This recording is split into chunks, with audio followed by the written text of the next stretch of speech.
So, hi students, today in this video we will solve the sample paper, one more sample paper. So, maximum question solve करने की कोशिश मैं करूँगा. तो let's not waste the time and let's go to directly question number one. Question number one states that what is the prime factorization of 882. तो 882 को हम पहले 2 से डिवाइड करेंगे. 2 into 4 is 8, 2 into 4 is 8, 2 into 1 is 2. अब जो सम of digits आएगा 4 plus wait a minute, sum of digits जो आएगा 4 प्लस 4 प्लस 1 वो 9 आएगा. तो 9 को 3 से डिवाइड होता है तो 441 को भी 3 से डिवाइड होगा. तो 3 से डिवाइड करेंगे. 3 इंटू 1 इज़ 3, तो 1 आएगा कैरी 14 बनेगा. 3 इंटू 4 इज़ 12, 14 में से 12 तो 2 आएगा. 3 इंटू 7 इज़ 21. देन आफ्टर 3 से और डिवाइड होगा बिकॉज सम ऑफ डिजिट्स को 3 डिवाइड कर रहा है. 3 इंटू 4 इज़ 12, तो 2 आएगा कैरी, तो 27 बनेगा. 3 9 ज़ा 27. फिर 7 से 7 इंटू 7 इज़ 49. फिर 7 से 7 इंटू 1 इज़ 7. तो जब हमारे पास 882 आ रहा है तो इसमें 2, इसकी प्राइम फैक्टराइजेशन में 2 एक बार आएगा. 3 2 बार आएगा तो 3 का स्क्वायर लिख देंगे. 7 2 बार आएगा तो 7 का स्क्वायर लिख देंगे. तो ये इसकी प्राइम फैक्टराइजेशन आ रही है क्वेश्चन नंबर 1 की. तो option D is correct. Likewise question number 2 की अगर हम बात करेंगे, कह रहा है कि the radius of the largest circular right circular cone that can be cut out from a cube of edge 4.2 centimetre is. Question इस तरह कह रहा है कि अगर हमारे पास कोई क्यूब होगा like this, let's suppose that it is a wooden cube, ये वुड का बना होगा. तो इसमें से अगर मैं एक कोन एनग्रेव करूँगा, इसमें एक कोन हम एनग्रेव करेंगे, स्कूप आउट करेंगे, तो वो जो कोन है उसका जो लार्जेस्ट रेडियस होगा वो क्या होगा. तो पहले हम लार्जेस्ट डायमीटर चेक करेंगे. तो कोन का ये जो डायमीटर है ये होगा जो कि सेंटर में से पास होगा, और ये जो डायमीटर है it will be equivalent to the edge of the cube. it will be equivalent to the edge of the cube. So diameter of the cone होगा largest diameter 4.2 सेंटीमीटर. तो जो रेडियस होगी वो डायमीटर का half होता है. Largest radius I mean, उसको divide 2 से करेंगे तो 4.2 divide by 2, 2 into 2 is 4, 2.1 centimetre. तो लार्जेस्ट जो रेडियस आएगी कोन की दैट इज़ 2.1 सेंटीमीटर. तो क्वेश्चन नंबर 3 जो है हमारे सिलेबस में नहीं है. तो let's move directly to the question number 4. Question number 4 में हमसे पूछा जा रहा है कि भाई साहब हमारे पास मीडियन ग्रुप निकालना है, मतलब मीडियन क्लास निकालना है, मतलब वो क्लास जिसमें मीडियन रहता होगा, और हमारे पास डेटा दिया गया है. तो मैं इस डेटा को इस तरह लिखूंगा. पहले क्लास इंटरवल्स लाइक दिस, उसके बाद इनकी फ्रिक्वेंसीज में लिखूंगा. क्लास इंटरवल है 0 to 10, देन हमारे पास 10 to 20, देन हमारे पास 20 to 30, देन 30 to 40 आ जाएगा, देन 40 to 50 आ जाएगा, देन फाइनली 50 to 60 आ जाएगा. अब फ्रिक्वेंसीज जो इनकी आएंगी FI 5 आ जाएगा, 8 आ जाएगा, 20 आ जाएगा, 15 है, 7 इज़ देयर और 5 is there. So median class को हम लोकेट कैसे करते हैं. हम पहले निकालते हैं टोटल नंबर ऑफ ऑब्जर्वेशंस कितनी होती है. टोटल नंबर ऑफ ऑब्जर्वेशंस हमें पता चलता है जब भी हम सारी फ्रिक्वेंसीज को ऐड करते हैं. 5 को ऐड करेंगे, 8, उसको 20 ऐड करेंगे, 15 ऐड करेंगे, 7 ऐड करेंगे और 5 ऐड करेंगे. तो देखते हैं कितना हुआ. 5 + 8 is 13, 13 + 20 is 23, 23 + 15 is 38, 38 + 7 is 45, 45 + 5 is तो मैं एक बार फिर से देख लेता हूँ. 5 + 8 is 13, 13 + 20 that is 33, 33 + 15 that is 48, 48 + 7 that is 55, 55 + 5 that 60, 60 आ रहा है. तो जो हमारे पास n की वैल्यू आ रही है वो 60 है. अब हम पहले क्लास ऑफ क्यूमुलेटिव फ्रिक्वेंसीज यहाँ पर कंस्ट्रक्ट करेंगे, और वो कैसे कंस्ट्रक्ट करते हैं तो देख लीजिए. पहले 5 ऐसे लिखते हैं, फिर 5 को 8 ऐड करेंगे तो 13 बनेगा, फिर 13 को 20 ऐड करेंगे तो 33 बनेगा, 33 को 15 ऐड करेंगे तो 48 बन जाएगा, 48 को 7 ऐड करेंगे तो 55 बन जाएगा, 55 को ऐड करेंगे 5 तो 60 बन जाएगा। और ध्यान रख लीजिए, मतलब ये जो 60 और ये 60 ये मैच होना चाहिए, तो मतलब हमने सही किया है। हम देखेंगे cumulative frequency CFI just greater than 60 divided by 2, मतलब n/2 के बाद ही कौन सी क्यूमुलेटिव फ्रिक्वेंसी बढ़ी है। n का वैल्यू है 60 तो n/2 बनेगा 60 डिवाइड बाई 2, और 60 डिवाइड बाई 2 होता है 30। What is the cumulative frequency just greater than 30? क्या 5 है? नहीं। क्या 13 है? नहीं। क्या 33 है? यस। तो 33 के सीध में जो कॉलम है क्लास इंटरवल है वो हमारा मीडियन क्लास बनेगा। तो जो हमारे पास मीडियन क्लास है, मीडियन क्लास वो है हमारे पास 20 to 30। So option B is correct. Okay, likewise यहाँ पर मैं एक बात ये बता दूंगा कि मीडियन भी हम कैसे निकालते हैं। थोड़ा सा छोटा सा मसला है, देख लीजिए। मीडियन की formula in case of grouped data L + n divide by 2 - C times H divided by F। L क्या होता है? Lower limit of the median class. आपके पास ही मीडियन क्लास है 20 to 30, तो इसका लोअर लिमिट है 20, अपर लिमिट है इसका 30, तो L की वैल्यू 20 आएगी। n/2 आपने ये भी निकाला, दैट 60 डिवाइड बाई 2 वो 30 आ रहा है। C होता है cumulative frequency preceding median class. भाई साहब ये जो हमारे पास है मीडियन क्लास है, तो इससे पहले जो क्यूमुलेटिव फ्रिक्वेंसी है, I am talking of the cumulative frequencies, तो इससे पहले जो क्यूमुलेटिव फ्रिक्वेंसी है वो 13 है, तो भाई C मेरा 13 आ जाएगा। तो इसका साइज होता है H। मीडियन क्लास का जो साइज है वो H है। साइज मीन्स अपर लिमिट जो इसका 30 है उसको माइनस करो लोअर लिमिट, तो आपको 10 मिलेगा, तो आपका H 10 है, तो इस H के बदले में यहाँ पर 10 लिख दूंगा डिवाइडेड बाय F। F होता है इस मीडियन क्लास की जो फ्रिक्वेंसी है, अभी वो 20 है, तो F की वैल्यू 20 आएगी। तो बहुत आसान है, तो F की वैल्यू 20 आ गई। तो कैलकुलेट करेंगे और देखेंगे मीडियन कितना मिलेगा हमें। दिस 20, 30 - 13 वो कितना हुआ? 17 हुआ, इंटू 10 डिवाइडेड 0 और 0 चला जाएगा, 1/2 आएगा।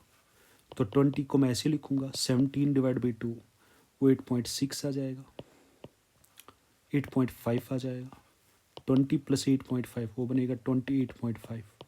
तो ये हमारा मीडियन रहा। और आप देख रहे हो मीडियन इसी क्लास में रहता है 20 और 30 के बीच में, that's why this called median class. अब हमारे पास क्वेश्चन नंबर 5 है।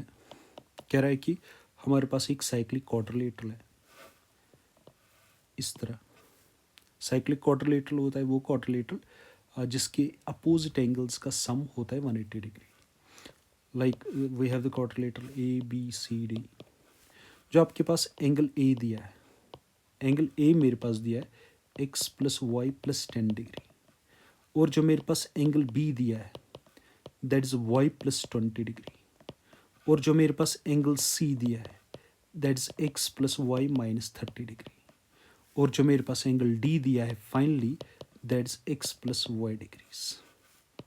डिग्री हम नहीं लिखेंगे।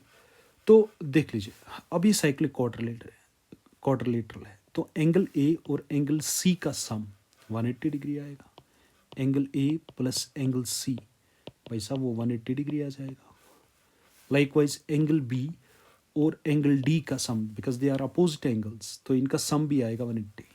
एंगल B और angle D, angle B + angle D इनका भी सम आएगा 180 डिग्री। अब हम वैल्यूज़ देते हैं, name it first and name it second. पहली इक्वेशन फर्स्ट को हम लिख देते हैं, इसमें एंगल A की वैल्यू डाल देते हैं। एंगल A की वैल्यू है x + y + 10, और एंगल C की वैल्यू इसमें लिखेंगे x + y - 30। तो दोनों का सम 180 है, तो 180 में लिखूंगा। पहले इसी को सिंपलीफाई कर लेते हैं। x + x वो 2x बन जाएगा, y + y वो 2y बन जाएगा, 10 - 30 वो -20 बन जाएगा, is equal to 180। 2x + 2y ये -20 राइट साइड में जाएगा, +20, 180 + 20 वो 100 होता है।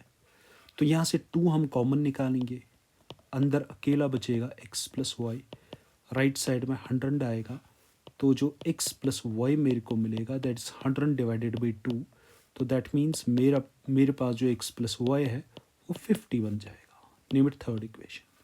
Now I will take the second equation. Second equation में b plus D, angle b plus D is 180 degree. b का वैल्यू y प्लस 20 डिग्री है, प्लस c का value x plus Y minus 30 degree है. Angle a plus C, b plus sorry angle d का value मुझे लिखना है इसमें, b plus D. I am sorry, I have to write b plus D. b plus और d का value मेरे पास दिया x plus Y and that is equal to 180 degree. तो y प्लस वाई 2y बन जाएगा, x ऐसे रहेगा, y plus Y is 2y. So plus 20 180 को माइनस जाएगा, बनेगा 160. सो इसका नाम रखेंगे हम फोर्थ इक्वेशन. अब देख लीजिए, थर्ड और फोर्थ को मैं इकट्ठे लिखूंगा. x प्लस वाई इज, मेरे को एंगल बी ढूंढना है, is 50. x plus 2y is 160. ये मेरे पास थर्ड इक्वेशन, ये 4 है. तो 4 मैं थर्ड में से सब्ट्रैक्ट करूंगा. तो जब 4 थर्ड में से सब्ट्रैक्ट होगी तो ये माइनस बनेगा, ये माइनस बनेगा, ये माइनस बनेगा. x और x चला जाएगा, 1y माइनस 2y वो माइनस y बन जाएगा. 50 माइनस 60 वो माइनस 110 बन जाएगा. तो y और y चला जाएगा, सॉरी माइनस और माइनस चला जाएगा, y की वैल्यू 110 आ जाएगी. तो जो मेरे पास एंगल b है वो हमारे पास था y प्लस 20 डिग्री. तो y की वैल्यू हमारे को 110 मिली, साथ में 20 डिग्री है तो 130 डिग्री बन रहा है. तो b का वैल्यू 130 डिग्री है, तो कोई ऑप्शन मैच नहीं हो रहा है. तो आप कैलकुलेशन फिर से चेक कीजिए, देख लीजिए ऑप्शन या क्वेश्चन सही दिया है या नहीं. तो राइट प्रोसीजर यही है करने का, ठीक है. तो क्वेश्चन नंबर 6 पर चलते हैं. अब I think the options are not given to be correct. जो हमारे पास क्वेश्चन नंबर 6 है that is sine square A plus sine square A times tan square A. तो इसके ऑप्शंस हमारे पास दिए हैं, that is tan square A, B part is cot square A. तो देखते हैं किस ऑप्शन के साथ ये मैच होता है. साइन स्क्वायर ए को जब हम कॉमन में खींचेंगे अंदर बचेगा 1 प्लस टेन स्क्वायर ए. वो किस तरह बचेगा, जब मैंने साइन स्क्वायर ए को कॉमन निकाला तो 1 बचेगा, साइन स्क्वायर ए को कॉमन निकाला तो टेन स्क्वायर ए बचेगा. सो साइन स्क्वायर ए मैं ऐसे लिख देता हूँ, 1 प्लस टेन स्क्वायर ए वो बनेगा 6 स्क्वायर ए, बिकॉज ये एक आइडेंटिटी होती है. We know that 1 plus tan square theta होता है बराबर 6 स्क्वायर थीटा. तो 1 प्लस टेन स्क्वायर ए आ जाएगा 6 स्क्वायर ए. तो इसके बदले मैंने लिखा 6 स्क्वायर ए. अब साइन स्क्वायर ए मैंने ऐसे लिखा, 6 स्क्वायर ए हमारे पास होता है 1 by cos square of A. So sine square A into 1 that sine square A whole divided by cos square A. Sine square by cos square हो जाएगा tan square, because sine by cos is tan, therefore sine square by cos square is tan square. So इसका option A is the correct option. Question number 7 हमसे पूछ रहा है, if 2 zeros of A quadratic polynomial are, 2 zeros उसके plus minus √5, then the quadratic polynomial is. तो वो quadratic polynomial क्या होगा. हम जानते हैं कोई भी क्वाड्रेटिक पॉलिनोमियल होता है हमारे पास lambda times x square minus sum of zeros, साथ में लिखना है x plus product of zeros, plus product of zeros. जो हमारे पास लैम्डा है एक्स स्क्वायर में ऐसे लिख देता हूँ minus sum, 1 root is plus √5, दूसरा है माइनस √5. अब अगर मैं इन दोनों का सम करूँगा, √5 को √5 माइनस √5 ऐड करूँ, √5 माइनस √5 बन जाएगा जो कि 0 होता है, साथ में x रहेगा, प्लस प्रोडक्ट ऑफ जीरोस. अब मैं इन दोनों को मल्टीप्लाई कर लेता हूँ, √5 को मैं मल्टीप्लाई करूँगा माइनस √5, √5 इंटू √5 बनेगा 5, साथ में माइनस बनेगा तो माइनस आ जाएगा. So this is lambda times, lambda is any scalar, x square minus 0 into x, that is 0, 0x plus minus is minus 5. So this is lambda x square, 0x हो गया 0, that will not contribute to anything, minus 5. अब अगर हम lambda कोई भी number है तो lambda की वैल्यू 1 लेते हैं, तो जो हमारे पास क्वाड्रेटिक पॉलिनोमियल बनेगा वो बनेगा x square minus 5. So that is the correct option. तो एक्स स्क्वायर माइनस 5, तो एक्स स्क्वायर माइनस 5, तो ऑप्शन बी. अगर मैं लेमडा का वैल्यू 4 देता हूँ तो बनेगा 4 टाइम्स एक्स स्क्वायर माइनस 5, ऐसे भी कर सकते हैं. या जो एक्स स्क्वायर माइनस 5 है 4 टाइम्स एक्स स्क्वायर माइनस 5, ऐसे भी चेक कर सकते हैं. इसमें एक्स की वैल्यू √5 डालो, उसको सेटिस्फाई करेगा, इसका वैल्यू 0 हो जाएगा. 4 टाइम्स एक्स की वैल्यू √5 ऊपर स्क्वायर माइनस 5, आप देख लीजिए ये 0 बन रहा है. √5 का स्क्वायर 5 हो जाएगा. 5 minus 5 is 0. 4 into 0 is 0. Likewise अगर मैं आपसे कहूँगा एक्स की वैल्यू माइनस √5, वो भी इसको सेटिस्फाई करेगा.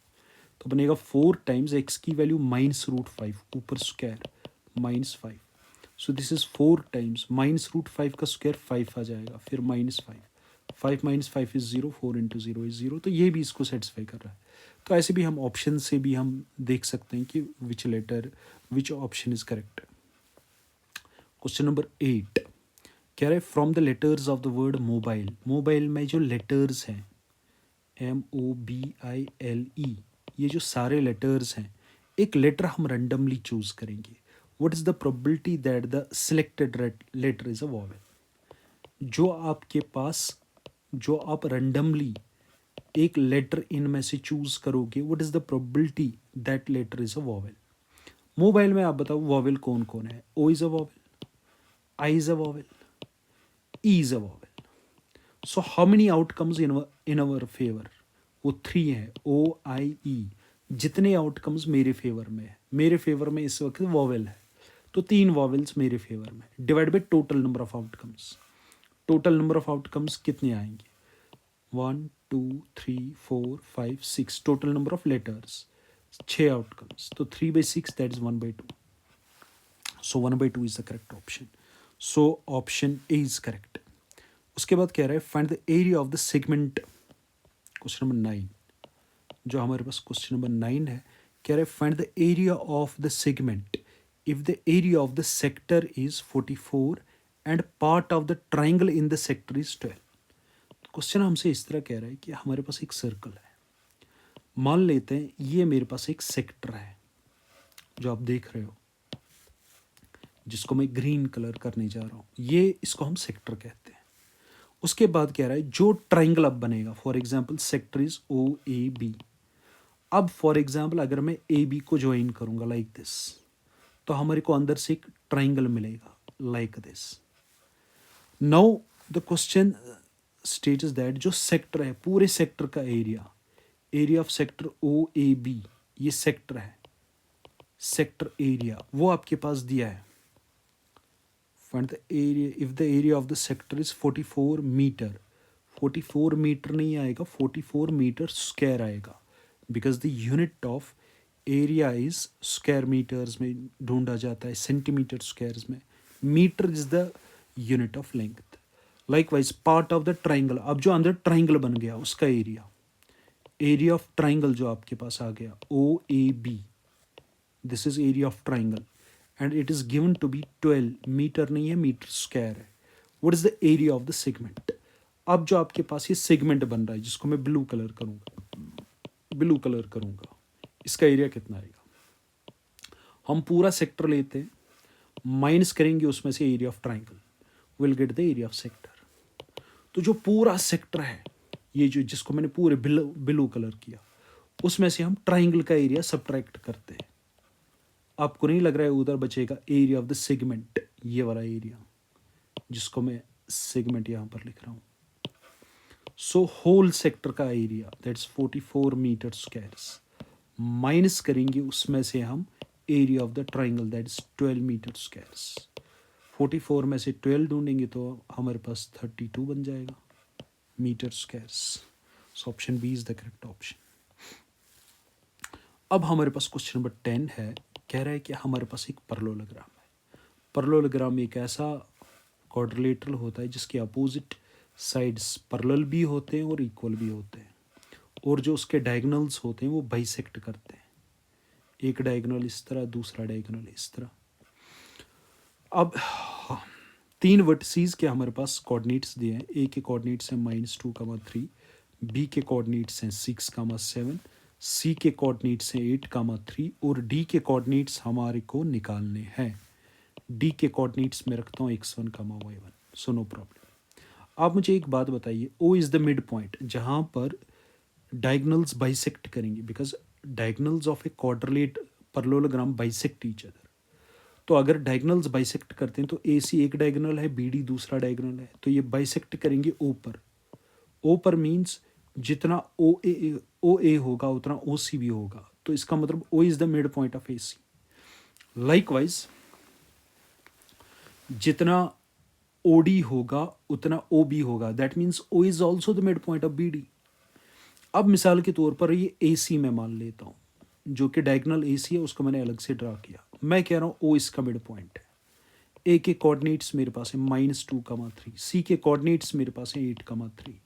तो बीच में जो ये ओ है इसके कोऑर्डिनेट्स मेरे को निकालने हैं, तो मैं मिड पॉइंट फार्मूला से इसके कोऑर्डिनेट्स निकाल सकता हूँ। मिड पॉइंट फार्मूला में हम कैसे निकालते हैं, ये जो एक्स कोऑर्डिनेट है और ये जो एक्स कोऑर्डिनेट है इन दोनों को हम ऐड करते हैं। -2 को 8 ऐड करेंगे डिवाइड बाई 2, 8 - 2 इज 6, 6/2 इज 3, तो इसका एक्स कोऑर्डिनेट 3 आएगा। लाइकवाइज अगर हमें वाई कोऑर्डिनेट ढूंढना होगा तो y coordinate plus y coordinate, y coordinate A का 3 है, वाई कोऑर्डिनेट सी का 3 है, 3 + 3 divide by 2, 6/2 that is equal to 3। तो ए के कोऑर्डिनेट्स ओ के कोऑर्डिनेट्स आपको मिल गए। What are they are 3,3। तो ओ के कोऑर्डिनेट्स मैंने निकाले। नाउ ओ के कोऑर्डिनेट्स में एक और तरीके से निकाल सकता हूँ। अगर मैं मान रहा हूँ O is also the mid point of B D, O is also the mid point of B D.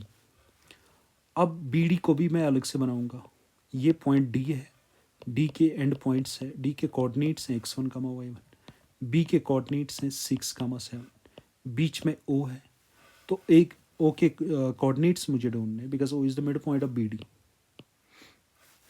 तो मिड पॉइंट फॉर्मूला से एक्स कोऑर्डिनेट यहाँ पर x1 है, यहाँ पर एक्स कोऑर्डिनेट 6 है, तो डिवाइड बाई 2 हमारे को ओ का एक्स कोऑर्डिनेट मिल गया। लाइकवाइज वाई कोऑर्डिनेट अगर हमें ढूंढना होगा, ओ का वाई कोऑर्डिनेट y1 है, बी का डी का वाई कोऑर्डिनेट y1 है और बी का वाई कोऑर्डिनेट 7 है, डिवाइड बाई 2, तो ये ओ के कोऑर्डिनेट्स मिल गए।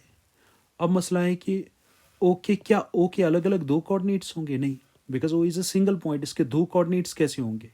तो ऊपर जो मेरे को ये कोऑर्डिनेट्स मिल गए 3,3 और नीचे जो मेरे को ये कोऑर्डिनेट्स मिले x1 + 6 डिवाइड बाई 2, ये दोनों इक्वल होने चाहिए। क्लियर? अब दो कोऑर्डिनेट्स कैसे इक्वल होंगे? जब x कोऑर्डिनेट के बराबर होगा, means x1 + 6 divide by 2, x1 + 6 divide by 2 वो 3 के बराबर होगा। लाइकवाइज y1 + 7 डिवाइड बाई 2 वो भी 3 के बराबर होगा। और यहाँ से x1 पता चलेगा हमें, x1 + 6 is equal to 2 multiplied by 3 that is 6, y1 + 7 is equal to 2 multiplied by 3 that is 6। तो x1 मेरे को मिलेगा 6 - 6 is 6, राइट साइड में -6 जाएगा, 0 मिलेगा। y1 मिलेगा 6 + 7 जाएगा -7, तो y1 मेरे को मिलेगा -1। तो x1 is 0, y1 is -1, x1 is 0, y1 is -1, 0, -1। So option D is correct.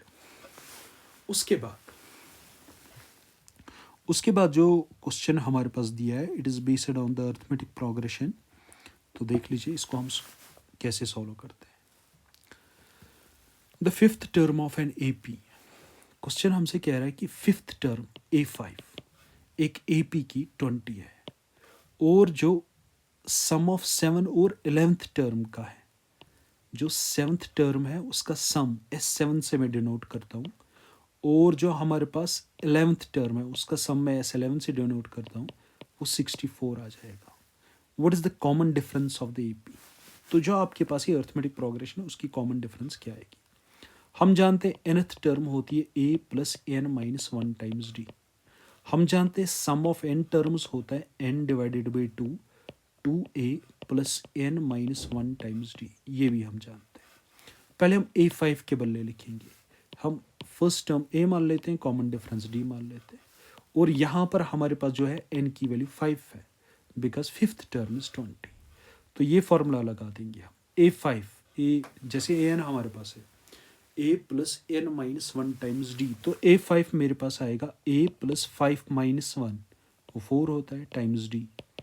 ये a5 बन गया, but a5 is 20, name it first. अब दूसरी इक्वेशन हमें यहाँ से मिलेगी S7 प्लस S11। Sn जैसे हमारे पास होता है n/2 two a plus n minus one times d. तो n की वैल्यू यहाँ पर S7 में 7 है, क्योंकि 7 टर्म्स का सम है, तो आएगा 7/2 2a plus 7 minus one, n minus one आना चाहिए, तो n की वैल्यू 7 है, टाइम्स डी। ये S7 बन गया। लाइकवाइज S11 इसको प्लस करके, तो S11 की फॉर्मूला आएगी 11/2 2a plus 11 minus one times d is equal to 64। यहाँ से एक और फॉर्मूला मिलेगी। तो हम एक काम कर लेते हैं, 1/2 को बाहर खींच लेते हैं, या ऐसे भी हम कर सकते हैं, 7/2 को अंदर मल्टीप्लाई कर लेता हूँ मैं पहले, 7/2 टाइम्स 2a, फिर 7/2 7 माइनस वन इंटू डी के साथ भी मल्टीप्लाई होगा, 7 minus one is 6 times D. Likewise 11/2 को मैं अंदर मल्टीप्लाई कर लेता हूँ, 11/2 इंटू 2a आ जाएगा, प्लस 11/2 इंटू 11 माइनस वन 10 होता है, साथ में डी इज इक्वल टू 64। 2 और 2 चला जाएगा, बनेगा 7 टाइम्स ए, 2 1 ज़ा 2, 2 into 3 6, 3 into 7 is 21 times D. 2 और 2 चला जाएगा, 11 टाइम्स ए बन जाएगा, plus 2 into 1 is 2, 2 into 5 is 10, 5 into 11 is 55 times d, that is equal to 64। तो दूसरी इक्वेशन मेरे को यहाँ से मिलेगी 7a plus 11a, that is 18a, 21d 55d, तो 76d बन जाएगा, दैट इज इक्वल टू 64। तो मुझे लग रहा है यहाँ से हमें कॉमन में निकलेगा 2, तो बनेगा 9a plus 76d, no not 76d, 2 को हम कॉमन निकाल रहे हैं, 2 3 ज़ार 6, 2 8 ज़ार 16, 2 3 ज़ार 6, 2 2 ज़ार 4, तो 2 को कॉमन में निकाला, जो कॉमन में निकलेगा वो 64 को डिवाइड जाएगा। तो ये हमारी दूसरी इक्वेशन मिल गई। पहली इक्वेशन हमारे पास थी a plus 4d is equal to 20। अब ये सेकेंड इक्वेशन में मान लेता हूँ। तो पहली इक्वेशन मेरे पास क्या है, a plus 4d that is equal to 20। तो a की वैल्यू हमारे पास मिलेगी 20 minus 4d, because plus 4d यहाँ पर माइनस 4d जाएगा। अब ये जो a की वैल्यू 20 माइनस 4d मिली, ये यहाँ पर हम डाल देते हैं सेकेंड इक्वेशन में, बनेगा 9 टाइम्स a के बदले मुझे लिखना है 20 माइनस 4d, बिकॉज मेरे को d का वैल्यू पता होना चाहिए, 38d, ऐसी ये वाली टर्म इज इक्वल टू 32, वो भी ऐसे ही, 9 into 20 that is 180, 9 into 4 that is 36 times d, plus 38d ऐसे is equal to 32,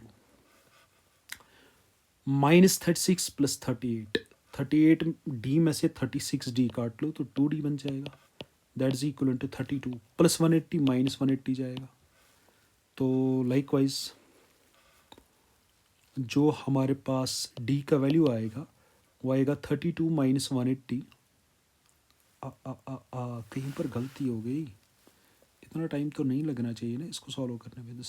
some of its the common difference of the AP is,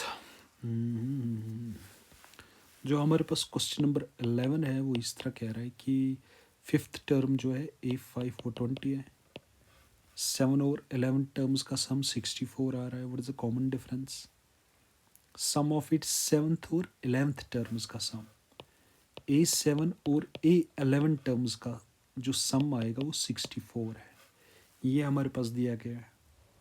तो हम जानते हैं an हमारे पास होता है a plus n minus one times d, तो हो गया।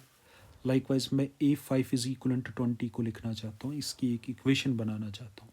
A5 की फॉर्मूला आएगी a plus 5 minus one times d that is equal to 20। तो a प्लस 5 माइनस वन होता है 4d that is equal to 20, name it first equation. Likewise इन दोनों को मैं लिख देता हूँ, भाई A7 क्या आ जाएगा, A7 आएगा A+7 - 1 that is 6 times D। A11 क्या आ जाएगा, A+11 - 1 that is 10 times D is equal to 64। Right side में 64 है, तो A+A वो 2A बन जाएगा, 6D + 10D वो 16D बन जाएगा, दैट इज इक्वल टू 64। मुझे लगता है दोनों साइड्स में से 2 कॉमन निकालेंगे। जब 2 कॉमन मैं निकालूंगा तो अंदर बचेगा A+8 टाइम्स D, बिकॉज 2 को कॉमन निकाला। तो 64 को मैं लिख सकता हूँ 2 × 32, 2 और 2 चला जाएगा, A+8D वो मेरे को 32 मिल रहा है, 32 मिल रहा है, name it second. First equation इसके नीचे मैं लिखूंगा A+4D that is equal to 20, ये फर्स्ट इक्वेशन है। तो फर्स्ट मैं सेकंड में से अगर सब्ट्रैक्ट करूंगा, ये माइनस बनेगा, ये माइनस बनेगा, ये माइनस बनेगा, ए और ए चला जाएगा, 8D - 4D दैट्स 4D, 32 - 20 2 आ जाएगा, 1 आ जाएगा, डी की वैल्यू 12 × 4 वो डिवाइड में जाएगा, 3 आ जाएगा। तो कॉमन डिफरेंस 3 आ रही है, तो ऑप्शन बी इज करेक्ट। उसके बाद हमारे पास क्वेश्चन नंबर 12 है, पूछ रहा है कि the angle subtended bye tower of height, एक टावर है,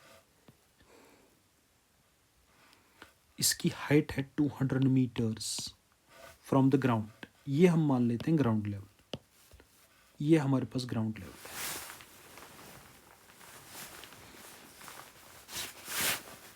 दिस माई ग्राउंड लेवल, और ये हमारे पास टावर है, इसकी हाइट हमारे पास 200 मीटर्स है। Okay, the angle subtended bye a tower of height 200 meters at a point 200 meters from the base। Tower की हाइट 200 मीटर्स है, और बेस जो इसकी है, for example A B is the tower, तो इसकी बेस ए है, बेस से दूर अगर मैं 200 मीटर जाऊंगा, वहाँ पर ये जो एंगल सबटेंड करेगा वो कितना होगा। फॉर एग्जांपल ये पॉइंट सी है, तो ये एंगल हमें निकालना है। तो जाहिर सी बात है ये एंगल 45 डिग्री होगा। कैसे, देख लीजिए, हमारे पास ये जो है ये एक राइट एंगल ट्रायंगल बनेगा, इसका tan थीटा अगर मैं निकालूंगा, tan ऑफ थीटा वो आएगा height divided by base. Height is A B, base is A C. A B की वैल्यू अगर आप देखोगे 200 है, ए सी की वैल्यू अगर आप देखोगे 200 है, दोनों चले जाएंगे, 200 और 200 1 आ जाएगा, tan of theta is equal to 1, या tan थीटा को मैं इस तरह लिखूंगा, tan of which angle is 1? 45, because tan 45 is 1, tan cancel, theta is equal to 45 degree, therefore C part is the correct option। The roots of this quadratic equation are, question number 30, x square minus 8 divided by x square plus 20, इसकी value 1/2 आनी चाहिए। अब आप कहोगे sir roots निकालने, तो मैं एक और शॉर्टकट यहाँ से अपनाता हूँ कि कौन सा वैल्यू इसका सेटिस्फाई करेगा। देख लीजिए, वैल्यूज मेरे पास है, नहीं तो एक क्वाड्रेटिक इक्वेशन बनेगी, उसको सॉल्व करना पड़ेगा, तो वो हम नहीं भी करेंगे, ऐसे भी कर सकते हैं। +-4 ऑप्शंस को ही टेस्ट कर लेते हैं, +-3 option C's, +-2 and option D's +-6। X square -8 divided by x square +20 that is equal to 1/2। Option A test कर लेते हैं, एक्स की वैल्यू 4 डाल देते हैं पहले, because 2 values are given, 4 and -4। X की वैल्यू 4, तो स्क्वायर है तो एक ही बात है, +4 का भी वही वैल्यू आ जाएगा, -4 का भी वही वैल्यू आ जाएगा, बिकॉज स्क्वायर दोनों साइड्स में, स्क्वायर दोनों सूरतों में -4 को भी पॉजिटिव ही बना देगा। एक्स की वैल्यू जब मैं 4 डालूंगा तो ये बनेगा 4 स्क्वायर -8 डिवाइड बाई 4 स्क्वायर +20। इसकी वैल्यू अगर 1/2 आती है तो ऑप्शन एक करेक्ट है, राइट हैंड साइड आना चाहिए। 4 square is 16, 16 - 8 is 8, 4 square is 16, 16 plus 20 is 36, 8 ones are 8, 8 twos are 36, no, it's not the correct option, 8 fours are 36, so 1/4 आ रहा है, तो ऑप्शन इज रॉन्ग। तो ऑप्शन बी की ओर चलते हैं। मैंने बोला +3 भी वही काम करेगा, -3 भी वही काम करेगा, बिकॉज स्क्वायर है तो -3 का स्क्वायर भी +3 ही आ जाएगा, सेम वैल्यू आ जाएगा दोनों का, -3 का स्क्वायर इज सेम एज +3 का स्क्वायर, तो x square -8 divide by x square +20। तो एक्स की वैल्यू जब मैं 3 डालूंगा 3 स्क्वायर -8 आ जाएगा, 3 स्क्वायर +20 आ जाएगा, 3 square is 9, 9 -8 is 1, 3 square is 9, 9 + 20 is 29, तो 1/29 आ नहीं सकता है। ऑप्शन सी हम टेस्ट करेंगे इसी में, x square -8 divided by x square +20। अब एक्स की वैल्यू हम +2 डालेंगे, -2 डालेंगे, और जाहिर सी बात है दोनों सेम वैल्यूज़ देंगे। तो जब मैं एक्स की वैल्यू 2 दूंगा तो 2 का स्क्वायर 4 बन जाएगा, -8, 2 का स्क्वायर 4 बन जाएगा, +20 तो 24 बन जाएगा, 4 -8 that is -4 divide by 24, 4 1 jar 4, 4 6 jar 24, तो 1/6 आ रहा है वो नेगेटिव, तो ये भी नहीं हो सकता है, ऑप्शन डी बच गया। तो यही करेक्ट ऑप्शन हो सकता है एक्स स्क्वायर, क्योंकि सारे ऑप्शंस तो डिस्कार्ड हो गए, एक्स स्क्वायर +20। तो एक्स की वैल्यू में +6 भी दे सकता हूँ, -6 भी, और जाहिर सी बात है दोनों का वैल्यू सेम आ जाएगा, बिकॉज -6 डालने से आपको कोई फ़र्क नहीं पड़ेगा, 6 का स्क्वायर इज सेम एज -6 का स्क्वायर। तो एक्स की वैल्यू जब मैं स्क्वायर दूंगा 6 दूंगा तो 6 स्क्वायर बन जाएगा -8, नीचे भी आ जाएगा 6 square +20, 6 square is 36 -8 divided by 6 square is 36 +20, 36 -8 हमारे पास कितना आएगा 28, 28 divide by 36 +20 that's 56, 28 into 1 is 28, 28 into 2 is 56, सो 1/2, तो option 4 is the correct option. Question number 14 हमसे कह रहा है कि हमारे पास एक सर्कल है लाइक दिस, इसको हम एक पॉइंट से 2 टेंजेंट्स ड्रा कर रहे हैं और इसका सेंटर ओ है। मान लेते हैं पॉइंट पी से मैं इसको 2 टेंजेंट्स ड्रा कर रहा हूँ, एक का नाम है पी ए, दूसरे का नाम है पी बी, और जो एंगल ए पी बी है दैट इज 50 डिग्री, तो एंगल ओ ए बी हमें निकालना है, ओ ए बी, वो तो जाहिर सी बात है 90 degree, O A B, P A and P B are the O A B, तो कहीं गलत तो नहीं दिया है, ओ ए बी रहा ये एंगल, ओ ए बी, हाँ ये वाला एंगल ओ ए बी, ये वाला एंगल आपको निकालना है, ये वाला एंगल जिसको मैंने फुल ब्लू कलर किया। और ये बहुत इजी क्वेश्चन है, देख लीजिए, we know that angle between radius and tangent, O A is the radius, P A is the tangent, तो ये पूरा एंगल होगा 90 डिग्री। तो ये एंगल में एक बार फिर से डायग्राम बना देते हैं ताकि ज़्यादा क्लियर हो जाए, थोड़ा बड़ी डायग्राम बना लेते हैं लाइक दिस। यहाँ पर पॉइंट पी है, 2 टेंजेंट्स ड्रा किए मैंने, और ये सेंटर है ओ, ये इस तरह, ये इस तरह, ये मेरे पास ए है, ये मेरे पास बी है, ये मेरे पास पी है, तो आपके पास दिया है angle A P B that's 50 degree, तो आपको ये वाला एंगल ढूंढना है। तो ये पूरा एंगल अगर हम लेंगे उसमें से अगर ये एंगल मैं सब्ट्रैक्ट करूँगा, मीन्स पूरा एंगल पी ए बी, मैं थोड़ा सा कलर भी कर लेता हूँ इसको, पी ए बी, ये पूरा एंगल सॉरी पी ए ओ, ये 90 डिग्री होगा, उसमें से अगर मैं ये एंगल सब्ट्रैक्ट करूँगा जिसको मैं ब्लैक कलर करूँगा, ये एंगल, और जिसका नाम है P A B minus P A B, आपको नहीं लग रहा है उधर ये एंगल बचेगा जिसका मैं येलो कलर कर रहा हूँ, ये वाला एंगल, और यही एंगल हमें निकालना है, is equal to angle O A B, ये वाला एंगल हमें निकालना है। तो ओ ए बी अगर हमें निकालना है तो हमें पी ए बी पता होना चाहिए। और देख लीजिए फॉर एग्जांपल, ये हम जानते हैं कि जब हमारे पास एक एक्सटर्नल पॉइंट पी होगा, वहाँ से जो हम 2 टेंजेंट्स ड्रा करेंगे तो दोनों की लेंथ इक्वल होंगी, तो ये जो मेरे पास पी ए है ये पी बी के बराबर होगा, because the 2 tangents drawn from an external point to a circle are equal in length, तो ये लेंथ में इक्वल होंगे। तो जो आपके पास ये ट्राइंगल बनता है यहाँ पर लाइक दिस, पी बी ए, और ये एंगल आपका 50 डिग्री है, तो ये जो दो साइड्स हैं ये इक्वल होंगे। और एक ट्राइंगल में अगर दो साइड्स इक्वल होते हैं तो भाई साहब जो उनके अपोजिट में एंगल्स होते हैं, पी ए के अपोजिट में एंगल बी है, पी बी के अपोजिट में ये एंगल है, तो ये दोनों इक्वल होंगे। तो मैं इसको भी एक्स रखता हूँ, इसको भी एक्स रखता हूँ। और एक एंगल इस ट्राइंगल में 50 डिग्री है। We know sum of angles of a triangle is 180 degree. जितने भी तीन एंगल्स होते हैं उनका सम 180 होता है।